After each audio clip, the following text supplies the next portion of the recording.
Australia एक बहुत बड़ी जगह है। ये एक देश और एक कॉन्टिनेंट दोनों है, जो एक कमाल की बात है। जब लोग ऑस्ट्रेलिया के बारे में सोचते हैं तो वे अक्सर दो बहुत अलग चीजें सोचते हैं। सबसे पहले वे सिडनी जैसे भीड़-भाड़ वाले, धूप वाले शहरों की कल्पना करते हैं, जहां उसका शानदार ओपेरा हाउस सफेद सीपियों के ढेर जैसा दिखता है, या मेलबर्न, जो अपनी कॉफी और ट्राम के लिए मशहूर है। ये जगहें जिंदगी, शोर और दुनिया भर के लोगों से भरी हैं। वे मॉडर्न, वाइब्रेंट हैं और जमीन के किनारे से ऐसे चिपके हुए हैं जैसे उन्हें अंदर ज्यादा दूर जाने से डर लगता हो। इससे ऐसा लगता है कि सभ्यता को एक आरामदायक जगह मिल गई है और उसने वहीं रुकने का फैसला कर लिया है। Thank you very much. दूसरी इमेज शानदार कुदरत की है। लोग ग्रेट बैरियर रीफ का सपना देखते हैं, रंगों और मछलियों की एक ऐसी दुनिया जो इतनी विशाल है कि उसे अंतरिक्ष से भी देखा जा सकता है। वे हरे भरे वर्षावनों के बारे में सोचते हैं और ऐसे समुद्र तटों के बारे में सोचते हैं जिनकी रेत इतनी बारीक होती है कि आपके पैरों के नीचे चरमराहट होती है। ये कुदरती अजूबे ऑस्ट्रेलिया की पहचान का एक बड़ा हिस्सा है और विजिटर्स के लिए एक बड़ा आकर्षण है। यह एक ऐसा देश है जिसमें सब कुछ है। उन लोगों के लिए सोफिस्टिकेटेड शहर जिन्हें आराम पसंद है, और ज्यादा एडवेंचर पसंद करने वालों के लिए वाइल्ड, खूबसूरत लैंडस्केप। लेकिन जो बात सचमुच कमाल की है वह यह है कि ऑस्ट्रेलिया की ये दोनों पॉपुलर इमेज देश के एक सरप्राइजिंगली छोटे हिस्से में सिमटी हुई है। बाकी का हिस्सा लगभग पूरी तरह से अपने आप में रहता है। अगर आप ऑस्ट्रेलिया का मैप देखेंगे जिसमें दिखाया गया है कि लोग कहां रहते हैं, तो आपको कुछ अजीब दिखेगा। शहरों और कस्बों को दर्शाने वाले सारे डॉट्स एक साथ ग्रुप में हैं। समुद्र तट से ऐसे चिपके हुए हैं जैसे जहाज पर सीपियां चिपकी होती हैं। ज्यादातर ऑस्ट्रेलियाई, लगभग 10 में से 9, देश के दक्षिण पूर्वी कोने में रहते हैं। यह क्षेत्र ब्रिस्बेन से एडिलेड तक फैला हुआ है, जहां भरोसेमंद बारिश के साथ एक अच्छा मौसम रहता है। यह इसे खेती करने, शहर बनाने और आमतौर पर ऐसी जिंदगी जीने के लिए परफेक्ट बनाता है जहां आपको लगातार यह चिंता नहीं करनी पड़ती कि आपको पानी कहां से मिलेगा। यह एक विशाल, खाली कॉन्टिनेंट के किनारे पर रहने लायक जमीन की एक पतली पट्टी है। यह कोस्टल प्रेफरेंस कोई इत्तेफाक नहीं है, यह एक जरूरत है। शुरुआती यूरोपीय सेटलर्स समुद्र के रास्ते आए और उन्होंने अपनी कॉलोनियां उन जगहों पर बनाई जहां वे पोर्ट्स बना सकें और उन्हें उपजाऊ जमीन मिल सके। सिडनी, मेलबर्न, पर्थ और ब्रिस्बेन सभी इसी तरह शुरू हुए। वे आज के बड़े हब बन गए क्योंकि कोस्ट ने सर्वाइवल और ग्रोथ के लिए सबसे अच्छी कंडीशन दी। इसका नतीजा यह हुआ कि मॉडर्न ऑस्ट्रेलिया की कहानी ज्यादातर एक कोस्टल कहानी है। देश का बाकी हिस्सा, बीच का बड़ा हिस्सा, वहां रहने वाले ज्यादातर लोगों के लिए एक बड़ा खामोश रहस्य बना हुआ है। बाकी दुनिया के लिए तो छोड़ ही दें। उस पतली, पॉपुलेटेड कोस्टल स्ट्रिप के आगे असली ऑस्ट्रेलिया है। वह हिस्सा जो इस देश को इतना अनोखा और बहुत बहुत खाली बनाता है। यह आउटबैक है। यह एक ऐसा शब्द है जो रफ और रोमांटिक लगता है, लेकिन असलियत यह है कि इस एरिया का ज्यादातर हिस्सा रेगिस्तान है। हम यहां वहां रेत के छोटे से पैच की बात नहीं कर रहे हैं। हम एक बहुत बड़े, सूखे, धूप में तपते हुए जमीन के टुकड़े की बात कर रहे हैं जो लाखों स्क्वायर किलोमीटर में फैला हुआ है। असल में ऑस्ट्रेलियाई कॉन्टिनेंट का लगभग 70% हिस्सा सूखा या अर्ध शुष्क, सेमी एरिड माना जाता है। यह धरती पर सबसे सूखे प्लेसेस में से एक है, जो पानी से घिरे एक कॉन्टिनेंट साइज के आइलैंड के लिए एक बड़ी अचीवमेंट है। ऑस्ट्रेलियाई डिजर्टों के नाम भी उतने ही कठोर और प्रभावशाली हैं जितनी वे जगहें खुद हैं। The great Victoria desert, the great Sandy desert, the Gibson desert. ये हॉलीवुड मूवी के जेंटल, रोलिंग सैंड ड्यून्स नहीं हैं। ये लाल मिट्टी, पथरीले मैदानों और नुकीली, कांटेदार वेजिटेशन के कठोर, बेरहम लैंडस्केप हैं जो ऐसे लगते हैं जैसे दुनिया से नाराज हो। यहां सूरज बेरहम होता है, इतनी तेजी से चमकता है कि जमीन को अविश्वसनीय टेम्परेचर तक गर्म कर सकता है। साल के ज्यादातर हिस्से में बहुत कम बारिश होती है। जब बारिश होती है तो यह अक्सर अचानक तेज तूफानों के रूप में आती है, जिससे फ्लैश फ्लड आ सकती है, इससे पहले कि पानी तेजी से सूखी जमीन में वापस गायब हो जाए। यह एक्सट्रीम एनवायरनमेंट ही मुख्य कारण है कि ऑस्ट्रेलिया का सेंटर इतनी कम आबादी वाला क्यों है। एक बड़े कम्युनिटी को बनाना और बनाए रखना अविश्वसनीय रूप से मुश्किल है, जहां लगभग कोई फ्रेश पानी नहीं है। पानी ही जीवन है और आउटबैक में यह सबसे कीमती चीज है। इसके भरोसेमंद सोर्स के बिना आप फसलें नहीं उगा सकते, बड़ी तादाद में पशुधन नहीं पाल सकते या एक टाउन की जरूरतों को सपोर्ट नहीं कर सकते। शुरुआती यूरोपीय एक्सप्लोरर्स जिन्होंने इस बड़े इंटीरियर को पार करने की कोशिश की, वे अक्सर डिजास्टर का शिकार हुए।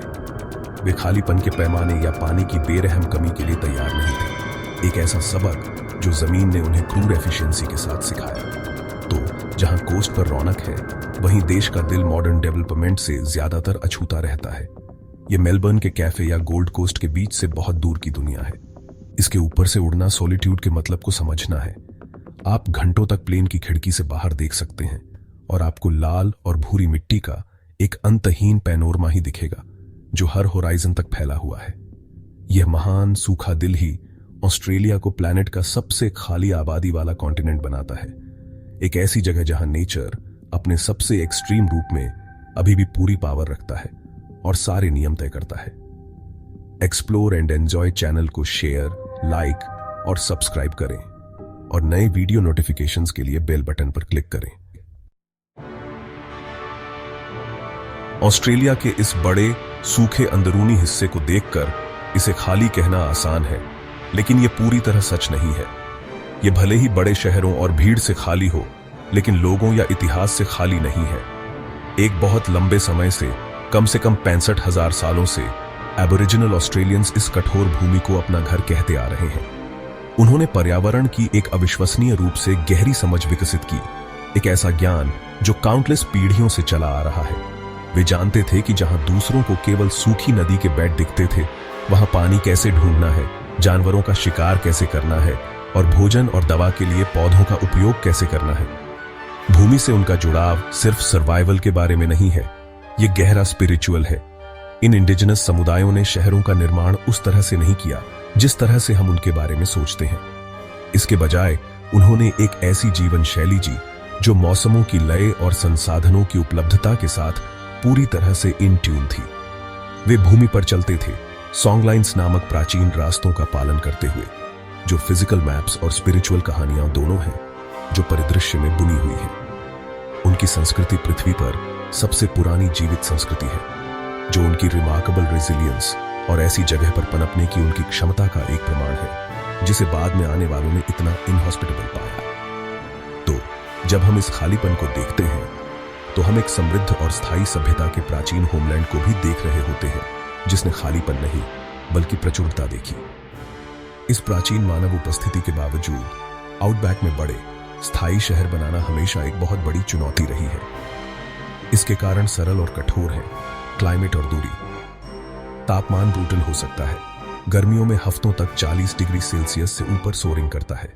फिर पानी की कमी है, एक लगातार समस्या जो सब कुछ तय करती है। इसके ऊपर दूरियां बस माइंड बॉगलिंग है।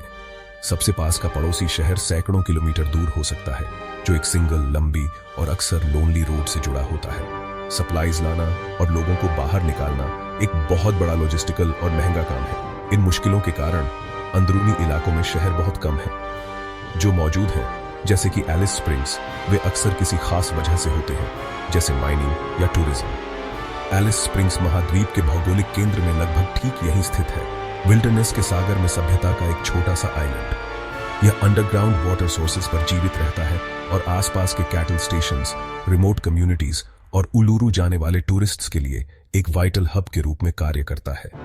लेकिन यहां भी जीवन आइसोलेशन से शेप लेता है।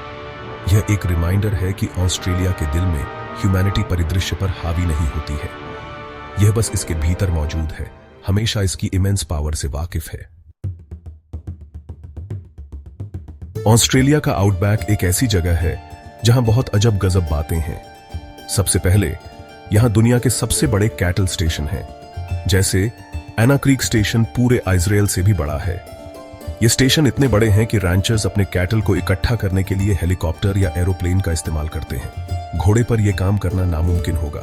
आउटबैक में दुनिया की सबसे लंबी सीधी सड़क भी है, एयर हाईवे का 146.6 किलोमीटर का हिस्सा, जहां गाड़ी का व्हील जरा भी मोड़ना नहीं पड़ता। इस पर गाड़ी चलाना एक अजीब हिप्नोटिक अनुभव है, जो आसपास के नलरबोर प्लेन की सपाटता और खालीपन का सबूत है। यह जगह कुछ बहुत ही आइकॉनिक वाइल्ड लाइफ का भी घर है।